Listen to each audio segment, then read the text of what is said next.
Pagi itu, Bu Intan tengah sibuk menyiapkan berbagai keperluan untuk usaha dagang suaminya, Pak Wahid, yang berjualan ikan gurami bakar di lapaknya di dekat Jalan Pantura. "Mas, kecap di botolnya jangan lupa dimasukkan ke keranjang. Sama itu, cabainya masih ada di plastik dapur," ucap Bu Intan sambil menyuapi anak bungsu mereka, Hani, yang berusia 5 tahun. Pak Wahid yang baru saja selesai mempersiapkan anak mereka yang sulung, Fadil, untuk berangkat sekolah, segera beranjak menuju dapur. Ia mengambil kecap dan cabai, lalu memasukkan ke keranjang yang sudah penuh dengan bumbu dan peralatan dagang lainnya. Fadil, yang duduk di kelas 6 SD, telah siap berangkat. Sebelum pergi, ia meminta uang saku kepada ayahnya. "Pak, aku mau minta uang sakunya dong." Pak Wahid merogoh kantongnya dan memberikan uang yang sudah disiapkan. "Ini nak, ingat jajan yang bersih-bersih ya." "Iya Pak, terima kasih," jawab Fadil sambil mencium tangan ayah dan ibunya. Setelah berpamitan, ia pun bergegas menuju sekolah dengan sepedanya, bergabung dengan teman-temannya di jalan. Setelah Fadil berangkat, Pak Wahid juga mulai mempersiapkan untuk menuju lapak. "Bu, Bapak berangkat dulu ya, mau siap-siap di lapak." "Iya Pak, semua sudah Ibu siapkan, hati-hati ya di jalan. Semoga dagangannya laris hari ini," kata Bu Intan dengan lembut. "Amin, terima kasih Bu. Oh iya, nanti siang Ibu nyusul ya, sekalian bawain bekal," balas Pak Wahid sebelum ia menyalakan motornya dan berangkat menuju lapak. Perjalanan lapak tak memakan waktu lama, hanya sekitar 10 menit.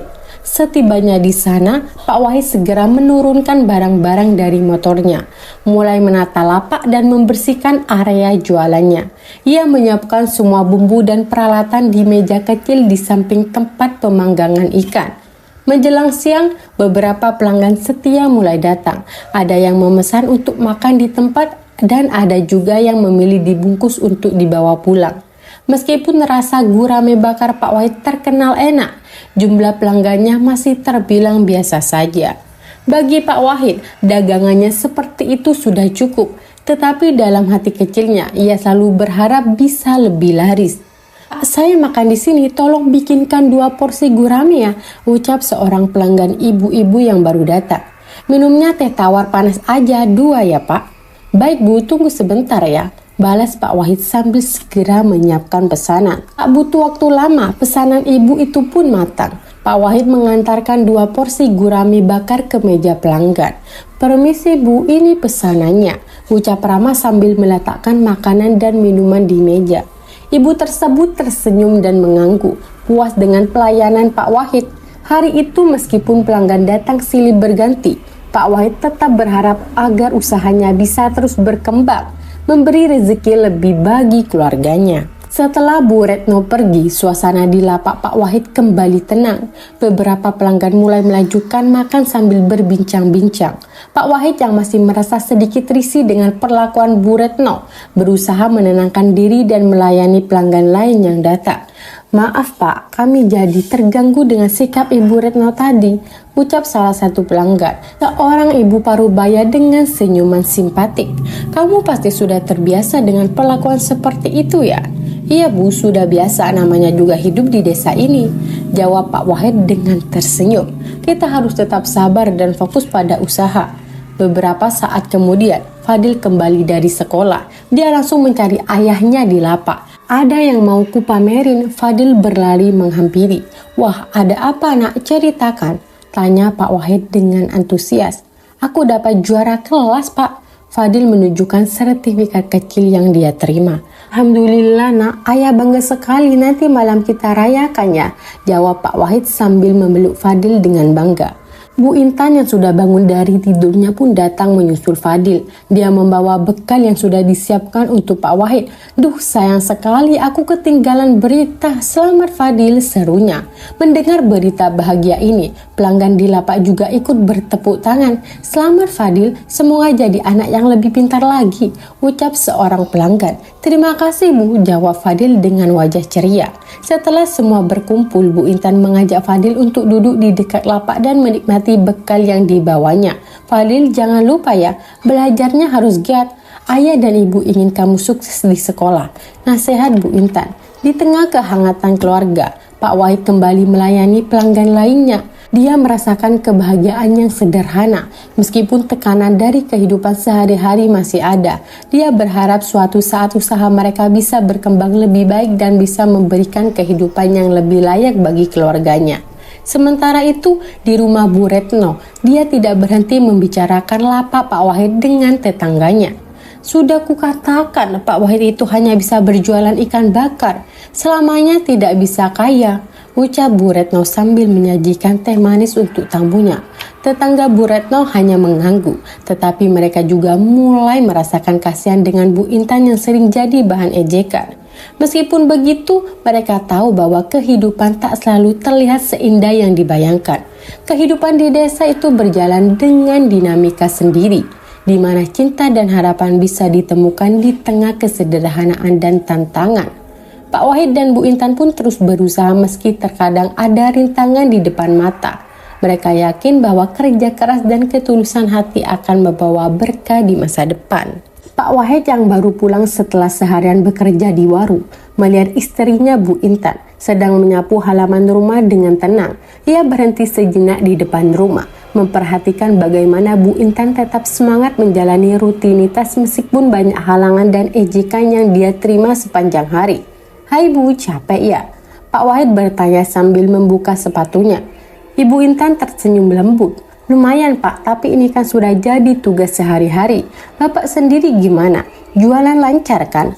Pak Wahid menghela nafas ringan, memikirkan semua kejadian hari itu, terutama pertemuannya dengan Bu Retno yang penuh dengan sindiran dan ejekan.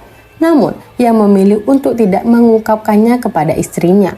"Alhamdulillah lumayan lancar Bu, meskipun ya seperti biasa ada saja yang bikin sedikit kesal," jawabnya mencoba menyembunyikan kekesalan di balik senyum kecil. Bu Intan mengerti bahwa suaminya tidak ingin terlalu banyak membahasnya. Dia menghargai pilihan Pak Wahid dan tidak memaksanya bercerita. "Yang penting semuanya berjalan lancar Pak. Soal orang-orang yang ngomongin kita, biar aja kita tetap fokus dengan apa yang bisa kita lakukan." Mendengar hal itu, Pak Wahid merasa lebih tenang. Ia sangat bersyukur memiliki istri yang kuat dan selalu mendukungnya, bahkan dalam situasi sulit. Meskipun masuk ke rumah bersama, meninggalkan semua beban pikiran dan memilih untuk menikmati sore itu dalam kehangatan keluarga mereka. Anak-anak mereka, Fadil dan Hani, sudah terlihat kelelahan setelah seharian bermain dan suasana rumah kembali terasa damai. Mereka tahu bahwa apapun yang dikatakan orang lain, selama mereka saling mendukung, semuanya akan baik-baik saja. Setelah kejadian di warung, Bu Intan dan Hani berjalan pulang dengan perasaan campur aduk. Hani yang tadi menangis masih terisak kecil dan Bu Intan merasa kesal dengan hinaan Bu Retno. Namun ia berusaha untuk tidak menunjukkan perasaannya di depan anaknya. Sesampainya di rumah, Pak Wahid sedang duduk di ruang tamu sambil menyelesaikan hitungan pendapatan hari itu. Melihat wajah istrinya yang tampak kesal dan Hani yang matanya masih sembab, ia pun bertanya, "Ada apa Bu? Kok Hani nangis?" Bu Intan menghela nafas panjang dan menjawab, "Tadi di warung ketemu Bu Retno lagi Pak. Dia mulai lagi deh dengan omongan kasarnya. Kali ini malah hina Hani. Katanya anak kita kurang gizi, rambutnya keriting gak terurus." Mendengar itu Pak Wahid menahan amarahnya. Ia tahu Bu Retno sering menghina dan merendahkan keluarganya hanya karena mereka hidup sederhana. Tapi hinaan terhadap anaknya membuat darahnya bergejolak.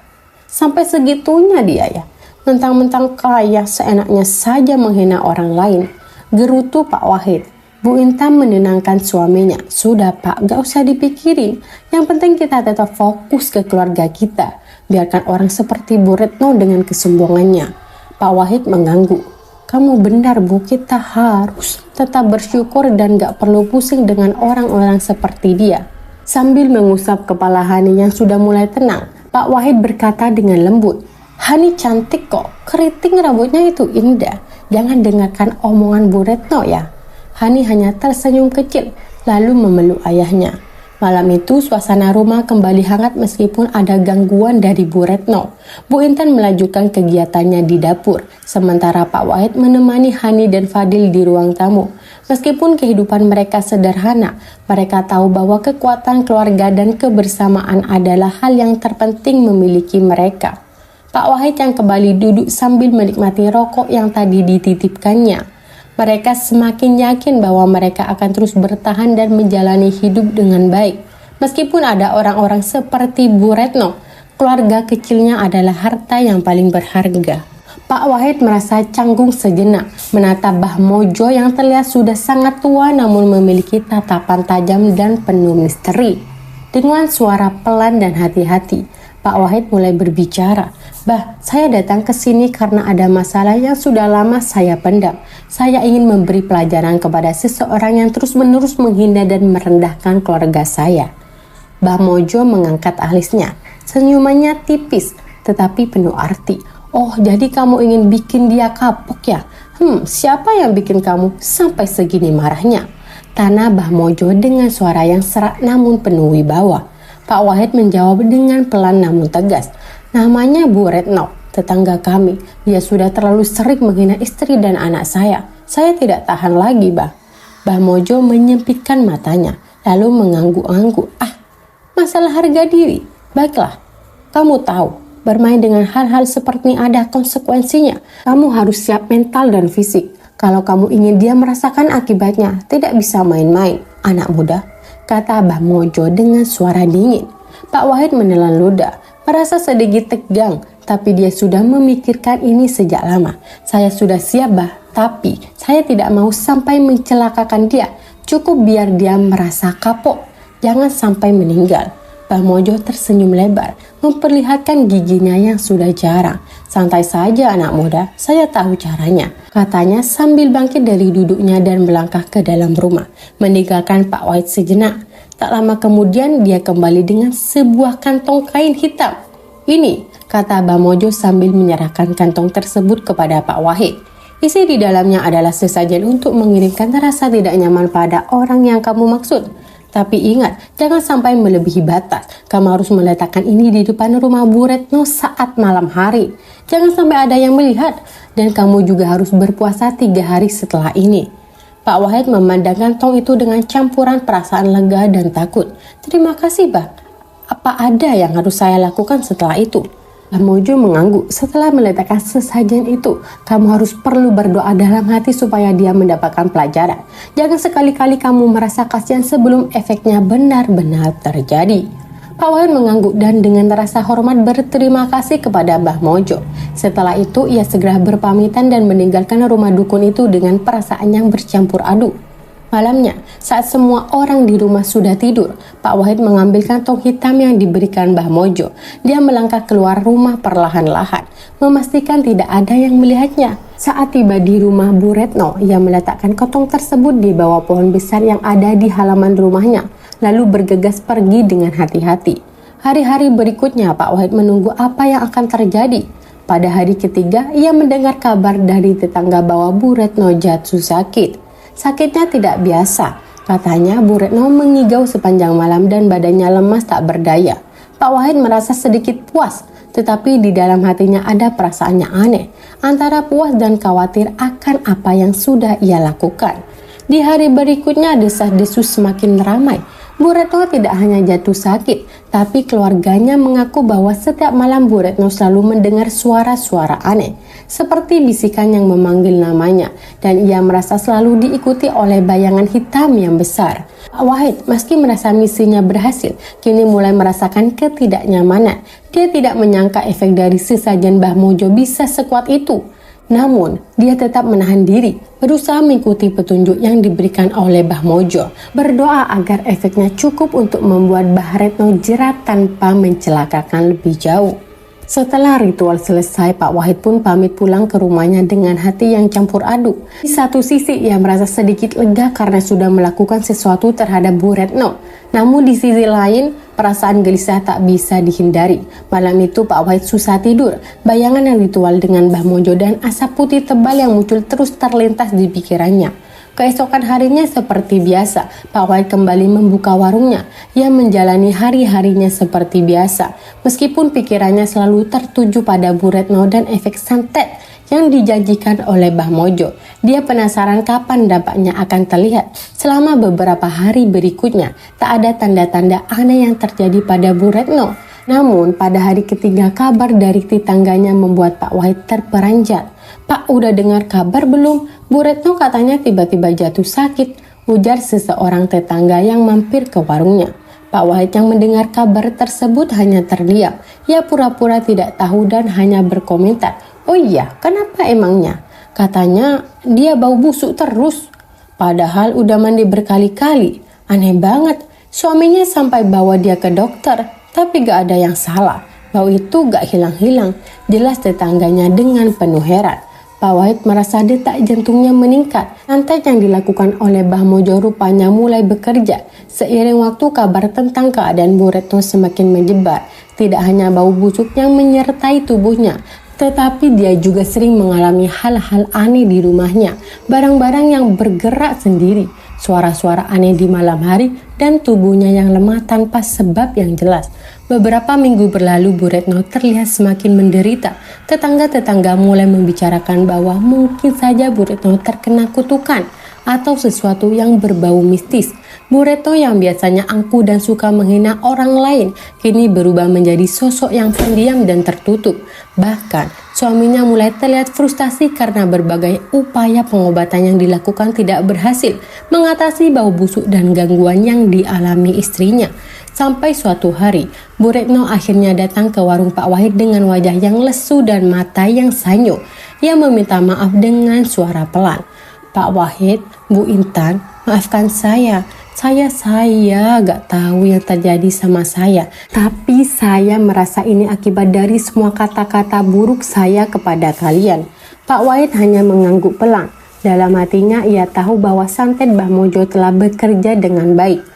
Namun rasa kasihan mulai timbul di hatinya. Bagaimanapun juga Pak Wahid tidak pernah berniat untuk membunuh Bu Retno, hanya untuk memberinya pelajaran agar tidak semena-mena lagi. Setelah permintaan maaf itu, Bu Retno memberikan satu ikat pisang raja kepada Pak Wahid dan Bu Intan, seperti yang diinstruksikan oleh Mbah Mojo. Pak Wahid menerima pisang tersebut dan mengingat kata-kata Mbah Mojo bahwa pisang itu bisa menjadi syarat agar santet itu berhenti. Sejak saat itu, keadaan Bu Retno perlahan-lahan mulai membaik. Bau busuk yang terus menghantuinya mulai menghilang, dan dia kembali menjalani kehidupannya dengan lebih tenang. Namun pengalaman itu membuatnya berubah. Bu Retno tak lagi angkuh seperti dulu. Dia menjadi lebih rendah hati dan tidak lagi suka merendahkan orang lain. Pak Wahid yang melihat perubahan itu merasa puas.